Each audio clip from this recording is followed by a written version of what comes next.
Calculus math এবং ফিজিক্সের সবচেয়ে গুরুত্বপূর্ণ একটি পার্ট, এবং ক্যালকুলাসের আমরা অনেকেই অনেক ধরনের অঙ্ক দেখেছি, কিন্তু কোন একটি ক্যালকুলাস কোন একটা ইকুয়েশনকে 100 বার ডিফারেন্সিয়েট করার সবচেয়ে শর্টকাট ওয়ে কি হতে পারে। তো আজকের ক্লাসে আমরা দেখব যে একটা ফাংশনকে অনেক বড় পর্যায়ক্রমে অন্তরীকরণ আমরা কিভাবে সহজভাবে করতে পারি। তো চলো ক্লাসটি শুরু করা যাক। আমরা এখানে দেখতে পাচ্ছি যে x⁻99 কে 100 বার ডিফারেন্সিয়েট করলে সেটা আনসারটা কি হবে, সেই আনসারটা আমরা এখান থেকে বের করে নিয়ে আসবো। জাস্ট এই ক্লাসটা শুরু থেকে শেষ পর্যন্ত শেষ করলে তুমি শিওর থাকো এই যে প্রশ্নগুলো আছে এটা দেখা মাত্রই আনসার করা সম্ভব। তো চলো আমরা ক্লাসটা শুরু করছি।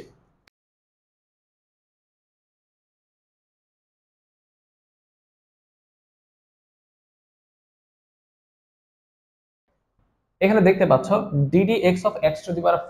আমরা x⁴ এই ফাংশনটাকে যদি একবার ডিফারেন্সিয়েট করি তাহলে সেই ক্ষেত্রে এটার আনসার কি আসবে।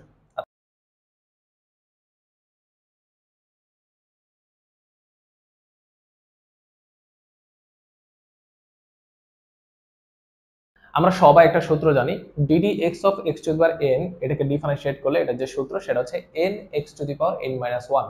তো সেই ক্ষেত্রে যদি হয় ডিডি এক্স অফ x⁴, এটাকে যদি আমরা ফার্স্ট একবার ডিফারেন্সিয়েট করি তাহলে সেই ক্ষেত্রে এটার আনসার আসবে 4x⁴ অর্থাৎ আমরা এটাকে লিখব 4x³ তাই তো।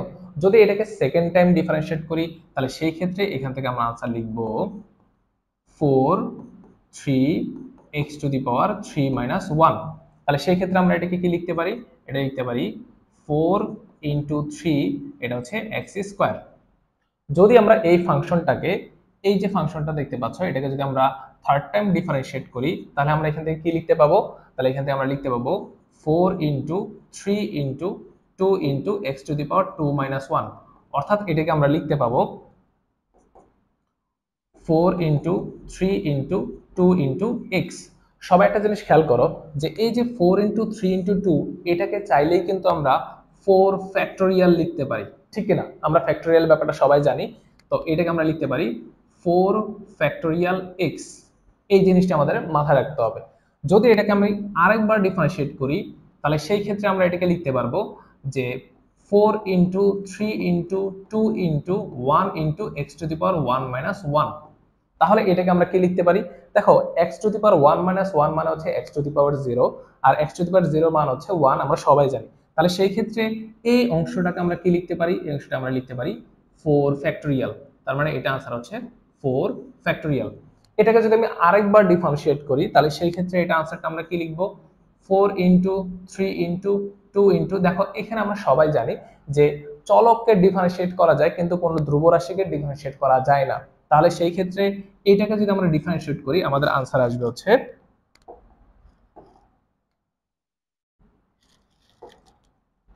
আমাদের আনসার আসবে হচ্ছে 0। তাহলে এই যে ফাংশনটা আমরা ফার্স্ট টাইম ডিফারেন্সিয়েট করেছি, এটা হচ্ছে আমাদের সেকেন্ড টাইম, এটা হচ্ছে থার্ড টাইম, এটা হচ্ছে ফোর্থ টাইম, আর এটা হচ্ছে ফিফথ টাইম।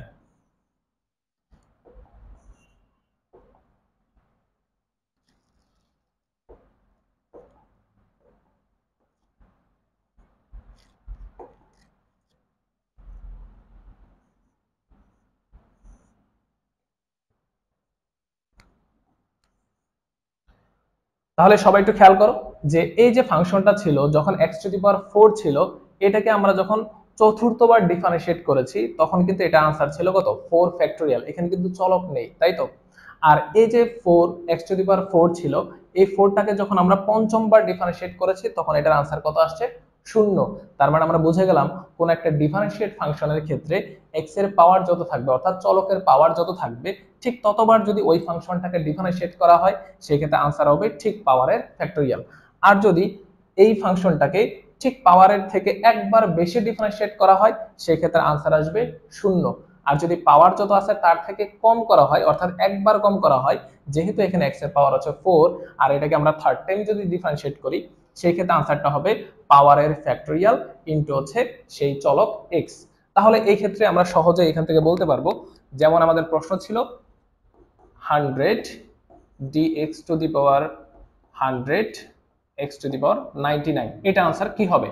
দেখো এখানে চলক যা থাকবে এই চলকের পাওয়ার যত আছে, পাওয়ার কত 99, আর এটাকে কতবার করব 100 বার ডিফারেন্সিয়েট করব, সেক্ষেত্রে পাওয়ার যত আছে তার থেকে যদি আমি বেশি বার ডিফারেন্সিয়েট করি আনসার কত আসবে? শূন্য। তাহলে সেই ক্ষেত্রে এটার আনসার কত আসবে? এটা আনসার হচ্ছে 0। হ্যাঁ, যদি পরীক্ষার প্রশ্নে এরকম থাকতো যে ডি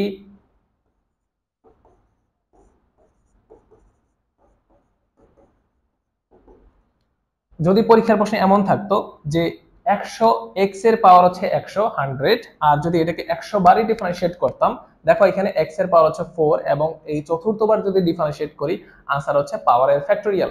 তাহলে সেই ক্ষেত্রে যদি এখানে 100 থাকে আর এটাকে 100 বারে ডিফারেন্সিয়েট করতে হয় তাহলে এটার আনসার আসবে 100 ফ্যাক্টোরিয়াল। ওকে। আর যদি এই প্রশ্নটা এমন থাকতো যে